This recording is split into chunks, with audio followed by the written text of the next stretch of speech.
Since we've only got 20 minutes together, we can get started straight away with some cat's breath or spinal flexion movements. So in a crossed legs and cupping the hands over the knees, just starting to wake up the spine and maybe clear any of those cobwebs out, not only through the spine itself, but maybe in the pelvis, potentially even up to the neck and even the shoulders. So everything can get involved here. Nothing in the body is in isolation, where these it's like a symphony, an orchestra, and all the different parts have their place and part to play in creating this incredible symphony of our body.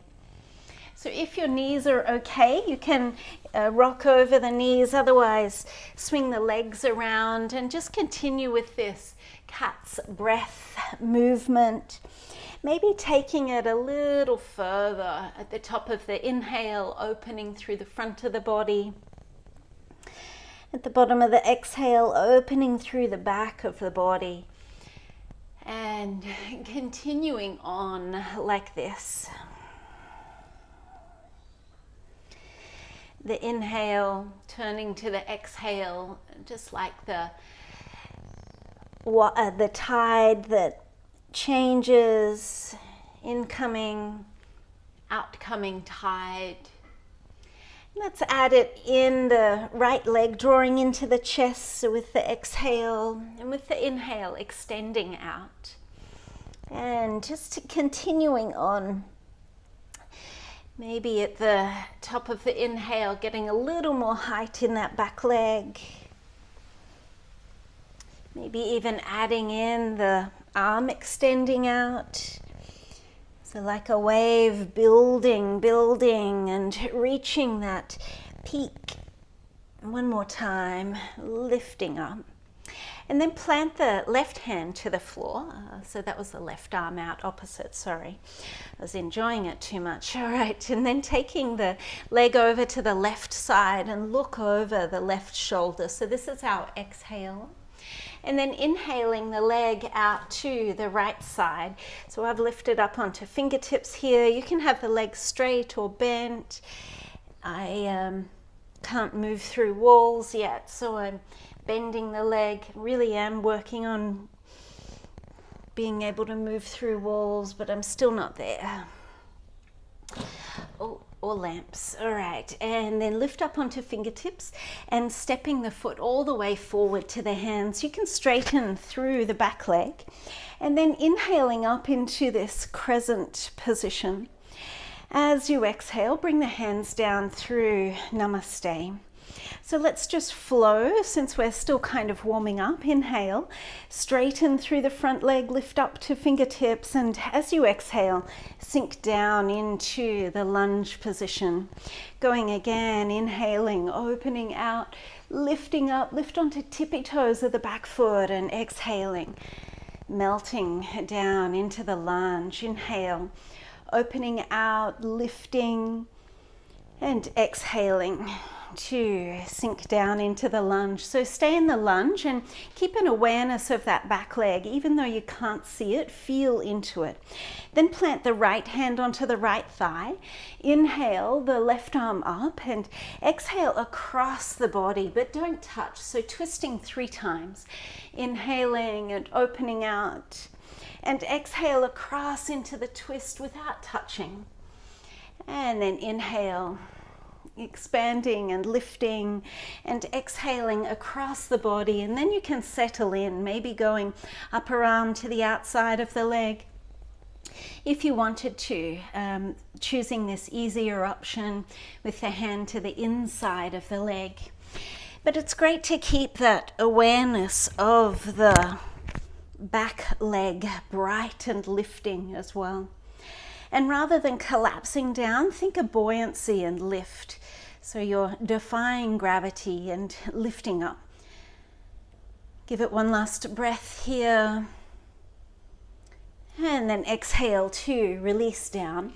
Recoil and step forward. Inhale, lift halfway up, lengthening through the spine. And exhale to fold in. Come up through a reverse swan dive. Bring the palms to touch overhead and exhale the hands down through Namaste.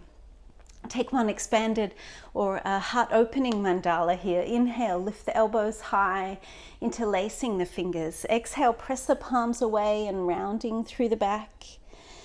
Inhale, 2, stretch the arms all the way up from base through to palms, reaching up, and exhale, release and interlace behind the back of the body. Take an inhale here. And exhale, sink yourself down into chair pose. And in chair pose, ensure that the feet stay hip width apart and knees are tracking directly forward. Reach the knuckles back and lift through the crown, and maybe you can sink in a little deeper, a little deeper. Give it one last breath here. And then folding over, and take the hands up and over as best you can. You can then release and touch down with the hands. Inhale to lift halfway up again, and exhale the left leg all the way back. So we'll be coming into Virabhadrasana 2, and we've still got the right leg forward like we have done. So in Virabhadrasana 2, go with the hands at shoulder height, lengthening through that inner right thigh, and have the left toes turned in ever so slightly. Come into a reverse warrior. Some of you might like to have a block in front of you there to come into Ardha Chandrasana in a moment, but not necessary. Isn't it great at home? There's no judgment when you do your own variations. Inhale here, creating length through the entire right side of the body, and then exhale and into Parsvakonasana, which you could take any variation of.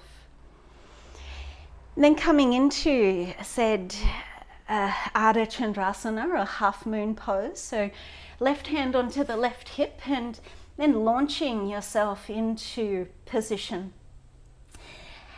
So the back leg is in line with the spine, and then open out across your wingspan all the way through to the fingertips. Again, brighten into that back leg, even though you can't see it. Feel it, brighten, extend to it and to the crown as well. Some of you might like to challenge yourself by hovering the bottom hand. But again, it's a very non-judgmental space in your own home, so you do you. Bend into the standing leg, stepping back and releasing both hands down either side of the foot. We'll come into side plank, so I'm going to be facing away from you, pardon my back, and I've got the right foot, moved the right foot halfway down the mat and holding this side plank here. If you wanted to, you could go into this full side plank position if you'd like. Give it one more breath here, and then exhaling and lowering the hand down.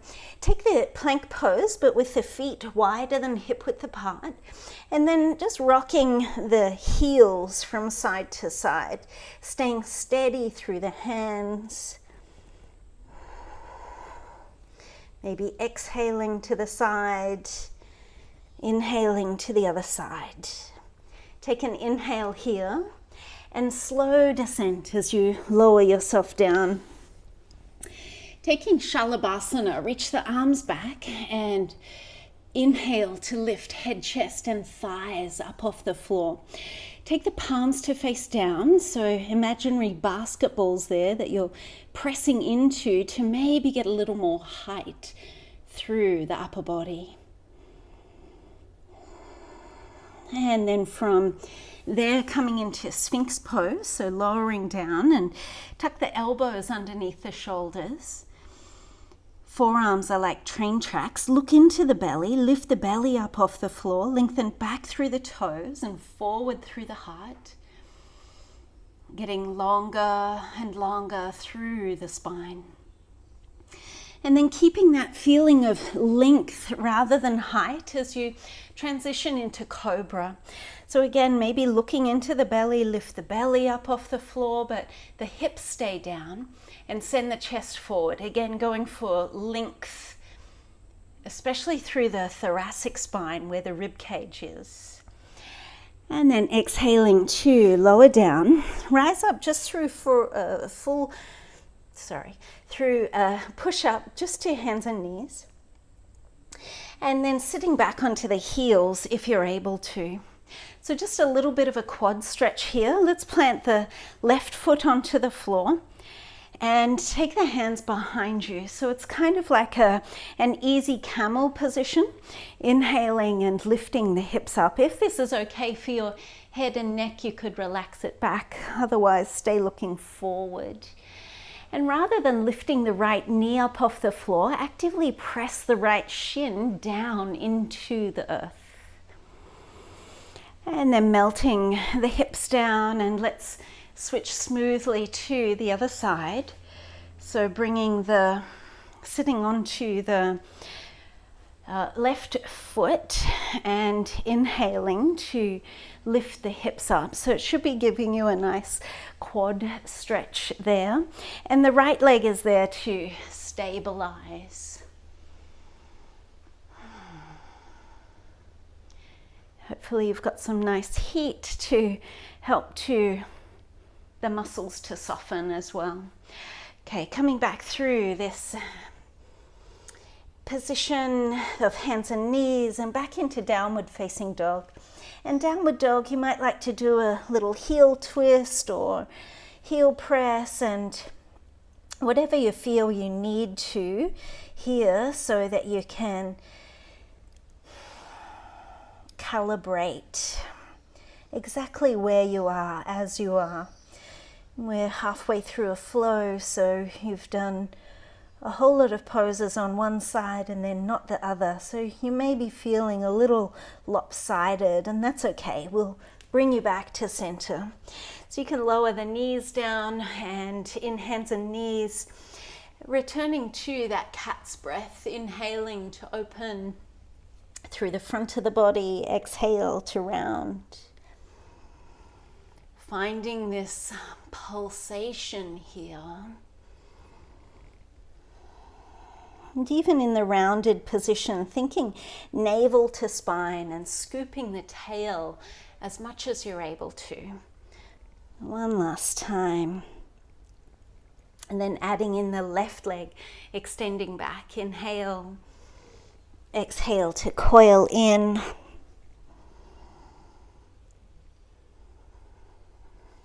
And maybe at the top of the inhalation that you lift a little higher, and then adding in right arm reaching as well.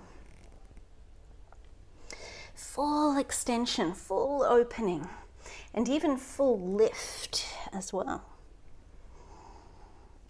Okay, then replacing the right hand down, a little bit of tone through the belly here as you take the leg behind you and over to the right side. So the spine makes this C shape as you lean your head over to the right.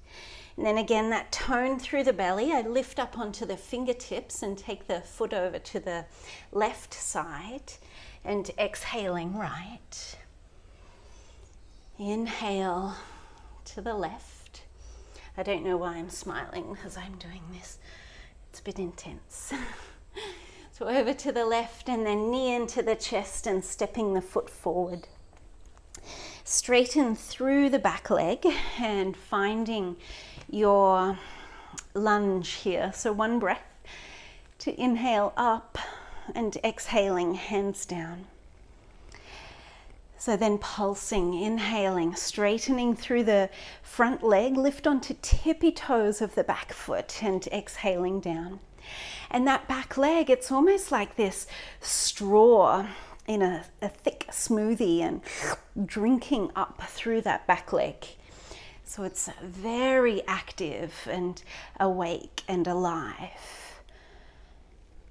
Let's make that our last one, settling in, but keeping that brightness through the back leg. Then take the left hand onto the left thigh. Inhale the right arm up 3 times. Exhale across the body, but don't touch.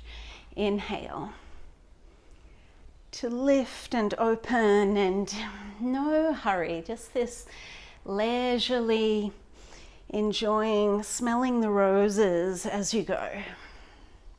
And then settling in with the third one.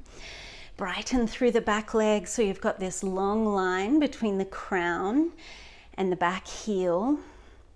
And every exhale, maybe you can twist yourself around a little further. Again, just checking that you're not collapsing down. Create space, buoyant, bright, and free. Last breath. And exhaling, the hands down either side of the foot. Inhale to step forward. Lift and open through the spine, opening the louvers, and exhale to fold. Inhale to come all the way up, extending the arms out and up, and exhale into Namaste.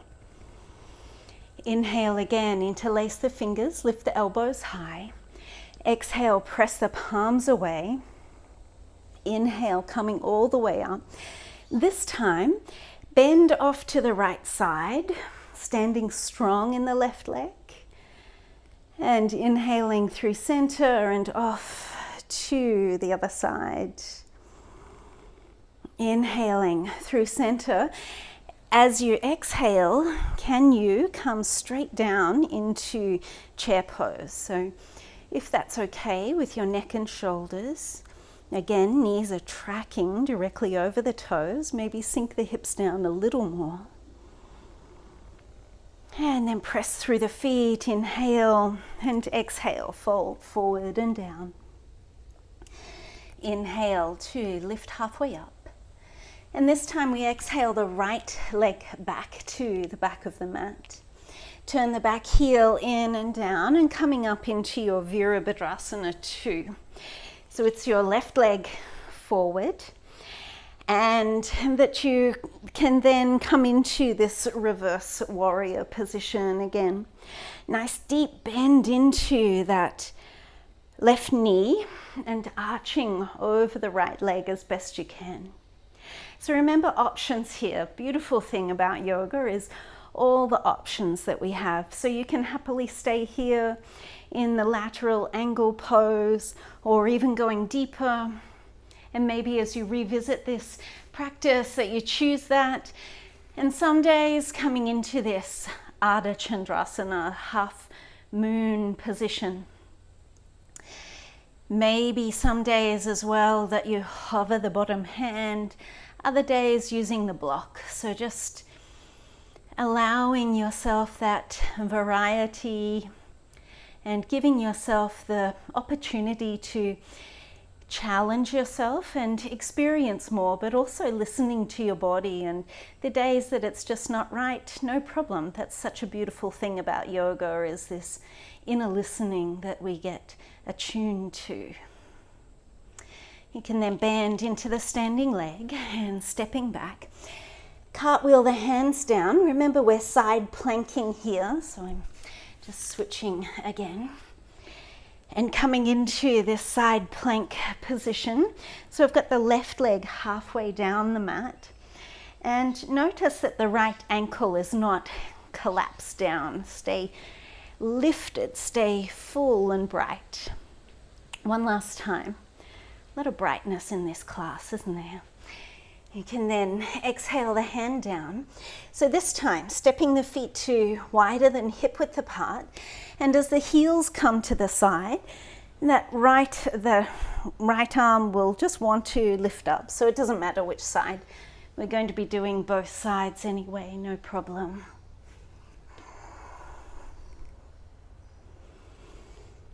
A couple of times. And of course you could have the knee down as an option. Always plenty of options. Okay, lowering yourself and inhale, rising up into your cobra, lengthening toes and heart away from each other. And exhaling to lower. Rise up through hands and knees, and then taking child's pose for a moment.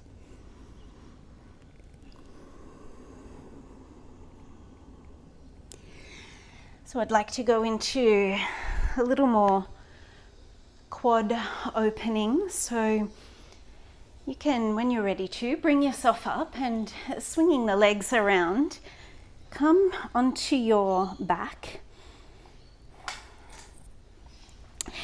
And on your back,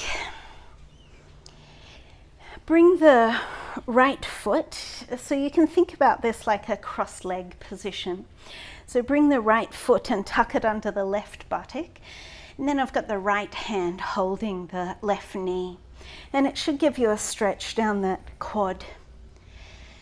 So if you have a sandbag or a small child who's very still, you could bring that onto the right thigh to try and encourage that right thigh down.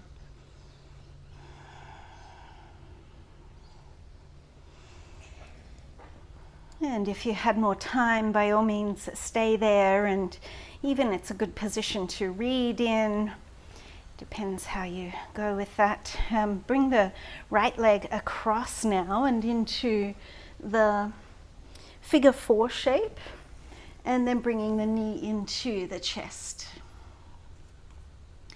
And taking this threading the needle or eye of the needle pose, maybe into a bonus hamstring opening as well. It's a good idea here if you can try and keep the right knee moving back even as you draw the left leg towards you.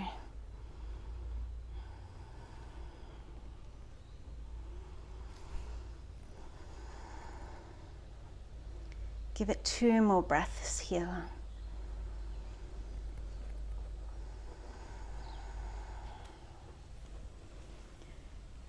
And then you can smoothly release. So we'll do that quad opener first. So use the right hand to catch the left foot from underneath, and the left knee lengthens away from you. So it's kind of like crossed legs, but it's just the left leg. And then the right knee comes into the chest. Again, either energetically lengthening to the knee or using some sort of external help, maybe a sandbag.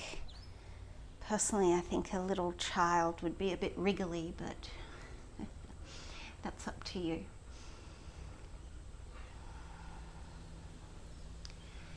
As best you can, encouraging that left knee down to the floor.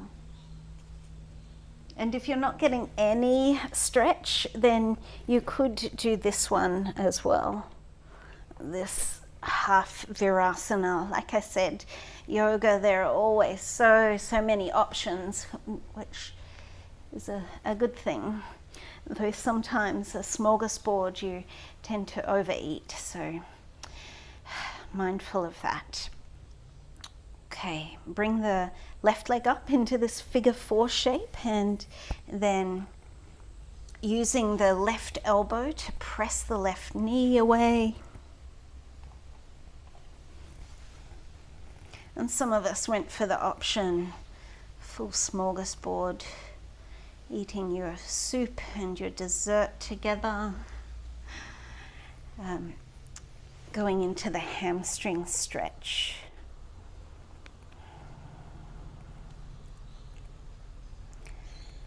So we've opened the hamstrings, open this outer hip with a pigeon type shape, as well as the quad.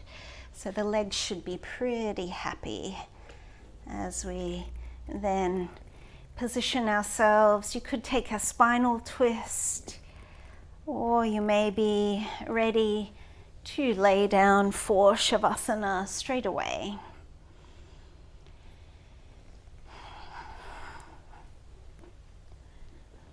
It's been said that Shavasana is actually the most challenging of all yoga poses.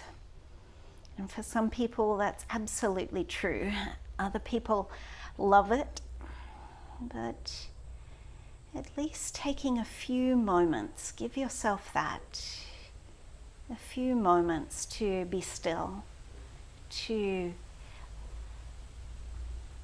celebrate all the good things that have come through this practice. Maybe an opening, maybe some release, maybe just a celebration that you did it. You did this whole practice. Well done.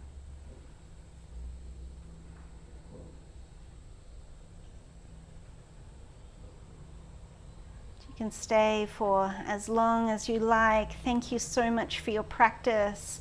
Thank you for your energy. I wish you well. I wish you deep peace.